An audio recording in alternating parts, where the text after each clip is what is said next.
Salut à tous et bienvenue sur AZ237.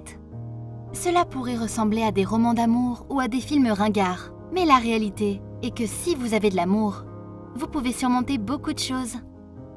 C'est une histoire qui a traversé le temps dans un monde en pleine mutation et qui reste marquante jusqu'à ce jour. Il y a de cela près de 70 ans, une femme blanche fut expulsée de chez ses parents pour avoir épousé un homme noir. Regardons cette histoire. Mais avant de commencer, j'aimerais vous rappeler qu'après avoir regardé cette vidéo, vous pouvez faire un tour sur notre chaîne pour découvrir de nombreuses histoires à la fois incroyables, intéressantes et émouvantes. Et n'oubliez pas de vous abonner à la chaîne et d'activer la cloche de notification si vous êtes nouveau parmi nous. Mary naquit en Grande-Bretagne et Jack à Trinidad. Ils tombèrent amoureux en Angleterre en 1940. À l'époque où être un couple interracial était beaucoup moins socialement accepté qu'aujourd'hui, ils furent ostracisés socialement, et même par leur famille. Mais ils restèrent ensemble. Ils menaient une guerre de vie et d'amour, mais aussi une guerre réelle. Jack avait servi au Royaume-Uni pendant la Seconde Guerre mondiale. Leur amour avait donc tout conquis, pour ainsi dire. Mary déclara au Daily Mail qu'elle avait rencontré Jack lorsqu'il arriva pendant la guerre de Trinidad dans le cadre des forces américaines stationnées à la base de Burton Wood, près de chez elle dans le Lancashire. Nous étions dans le même collège technique. J'avais des cours de dactylographie et de sténographie, et il y avait été envoyé là-bas par l'armée de l'air pour s'entraîner. Il était avec un groupe d'amis noirs, et ils nous ont appelés, mon ami et moi, pour parler.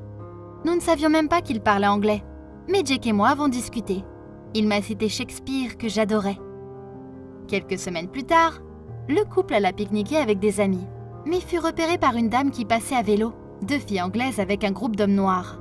Elle m'avait dénoncé à mon père qui m'interdit de le revoir, poursuivit-elle.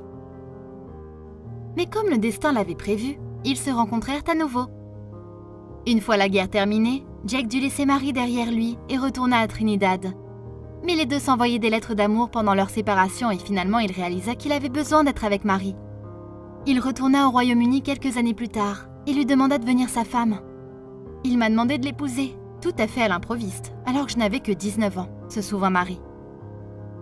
Quand j'ai dit à mon père que j'allais épouser Jack, il a dit « Si vous épousez cet homme, vous ne remettrez plus jamais les pieds dans cette maison. » Il était horrifié que je puisse envisager d'épouser un homme noir, révéla-t-elle.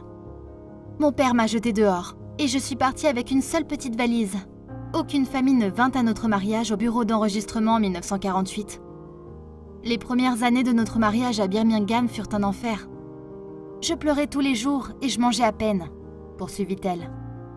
Personne ne voulait nous parler. Nous ne pouvions trouver nulle part où vivre parce que personne ne louerait à un homme noir et nous n'avions pas d'argent. Même s'ils s'aimaient, le mariage n'était pas une chose facile pour les Jacobs, pas quand la société était loin d'être prête à accepter un couple interracial. Mary se souvient des moments difficiles de leurs premières années. Les gens nous montraient du doigt dans la rue. Puis j'ai donné naissance à un fils mort-né à 8 mois. Ce n'était pas lié au stress que je subissais, mais cela me brisa le cœur et nous n'avons plus jamais eu d'enfant, révéla-t-elle. Mais progressivement, la vie devint plus facile. Je réussis même à obtenir des emplois d'enseignante et j'ai fini par devenir directrice adjointe.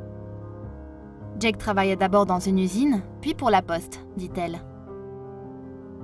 Sans famille sur laquelle se replier, le couple commença lentement à se faire des amis. Cependant, ce n'était pas toujours facile, car ils étaient confrontés à beaucoup de discrimination et de préjugés de la part de ceux qui ne pouvaient pas accepter qu'une femme blanche et un homme noir soient ensemble. J'avais l'habitude de dire à de nouveaux amis « Écoutez, je dois vous dire ceci avant de vous inviter chez moi.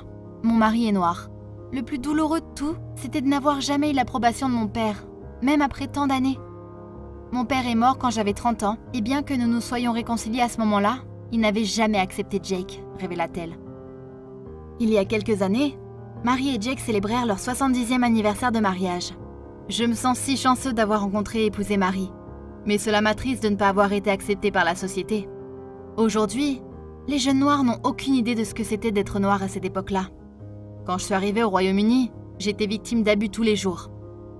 Une fois, j'étais dans un bus et un homme a frotté ses mains sur mon cou et a dit qu'il voulait voir si la saleté se détacherait.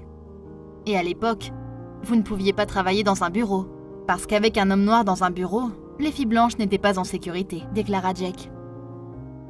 Lorsque le couple entrait dans sa 71e année de mariage, ils étaient toujours très amoureux. Malheureusement, Mary avait une légère forme de maladie d'Alzheimer. Alors ils profitaient au maximum du temps qu'ils avaient, pendant qu'ils le pouvaient. Mais ils eurent une vie incroyable et heureuse ensemble, malgré toutes les barrières qui se dressaient dans leur passage. Leur amour leur avait donné la force de braver tous les interdits. Quelle est votre opinion au sujet de cette histoire? Dites-le nous dans les commentaires. Si vous avez aimé cette vidéo, alors cliquez sur le bouton j'aime et partagez-la autour de vous. À très bientôt sur AZ237.